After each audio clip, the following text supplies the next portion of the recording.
اعوذ باللہ من الشیطان الرجیم بسم اللہ الرحمن الرحیم فلا اقسم بالخنس الجوار الکنس واللیل اذا عسعس والصبح اذا تنفس انہ لقول رسول کریم ذی قوۃ عند ذی العرش مکین مطاع ثم امین وما صاحبکم بمجنون۔ تمہارے یہ ساتھی، تمہارے یہ صاحب یعنی محمد صلی اللہ علیہ وسلم ہرگز دیوانہ نہیں ہے، مجنون نہیں ہے۔ وَلَقَدْ رَآهُ بِالْأُفُقِ الْمُبِينِ، وہ لفظ جو آیا تھا سورۃ النجم میں، بِالْأُفُقِ الْأَعْلَى ثُمَّ دَنَا فَتَدَلَّى، انہوں نے دیکھا ہے اس کو صاف افق پر، کھلے افق پر جس میں کوئی اشتباہ نہیں تھا۔ وَمَا هُوَ عَلَى الْغَيْبِ بِضَنِينٍ، اور وہ غیب کے معاملے میں حریص یا بخیل نہیں ہے، یعنی محمد رسول اللہ صلی اللہ علیہ وسلم ایک جانب تو یہ حریص اور بخیل جو ہے قریب کے الفاظ ہیں، یعنی ان کی زندگی جو تمہارے سامنے رہی ہے، 40 برس جو گزرے ہیں، کیا انہوں نے کبھی کوئی کاہنوں کے ساتھ دوستی گانٹھی، غیب کے حالات معلوم کرنے کی کوشش کی، کوئی تپسیائیں کی تھی اس کام کے لیے کہ انہیں غیب کی خبریں ملیں؟ تو ظاہر بات ہے کہ ان کی زندگی اس سے خالی ہے۔ بخیل بھی نہیں ہے کہ اب جو کچھ وہ دیکھ رہے ہیں وہ تم تک پہنچا بھی رہے ہیں۔ ان کو اگر کوئی وہ ہلدی کی گانٹھ مل جاتی ہے تو اس کا پنساری بن کے بیٹھ جاتا ہے، اس کے پیسے مانگتا ہے، نذرانے مانگتا ہے، پھر کہیں جا کے کوئی خبر دیتا ہے۔ ہمارا یہ نبی ہے کہ جو بھی اسے غیب سے معلوم ہو رہا ہے، جو کچھ وہ دیکھ رہا ہے، سب عالم غیب ہے، فرشتہ عالم غیب میں سے ہے، اس کا مشاہدہ ہوا ہے، وہ ساری چیزیں تم کو بتا رہا ہے۔ تو وہ غیب کے معاملے میں جو علم بھی اللہ تعالیٰ کی طرف سے انہیں دیا جا رہا ہے، اس کو تم تک پہنچانے میں بخل سے کام نہیں لیتے۔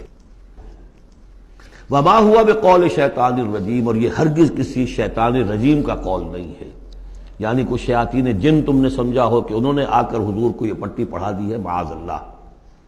یہ سورہ حاقہ میں بھی آ چکا ہے، فلا اقسم بما تبصرون وما لا تبصرون، میں قسم کھاتا ہوں ان چیزوں کی بھی جو تم دیکھتے ہو اور ان کی بھی جو تم نہیں دیکھتے۔ انہ لقول رسول کریم وما ہوا بقول شاعر قلیلا ما تؤمنون ولا بقول کاہن قلیلا ما تذکرون۔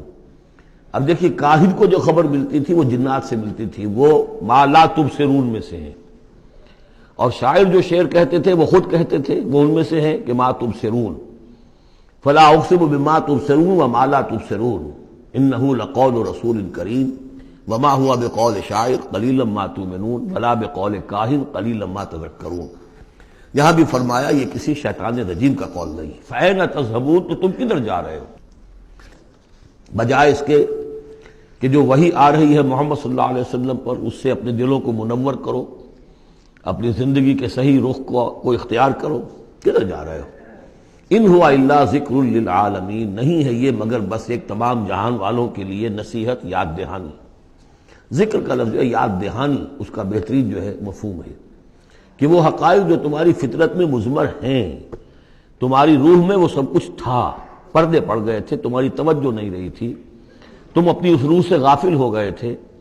وَلَا تَكُونُوا كَالَّذِينَ نَسُوا اللَّهَ فَأَنسَاهُمْ أَنفُسَهُمْ، اب قرآن آ کر ایکٹیویٹ کر رہا ہے تمہارے اپنے اسی انر کانشسنس کو، جو ڈورمنٹ تھا اسے ایکٹیویٹ کر رہا ہے۔ لِمَنْ شَاءَ مِنْكُمْ أَنْ يَسْتَقِيمَ، ہر اس شخص کے لیے جو تم میں سے چاہے کہ وہ سیدھے راستے پر آ جائے، جو بھی طالب ہوگا ہدایت کا، جو صراط مستقیم حاصل کرنا چاہے گا، اس کے لیے یہ یاد دہانی ہے۔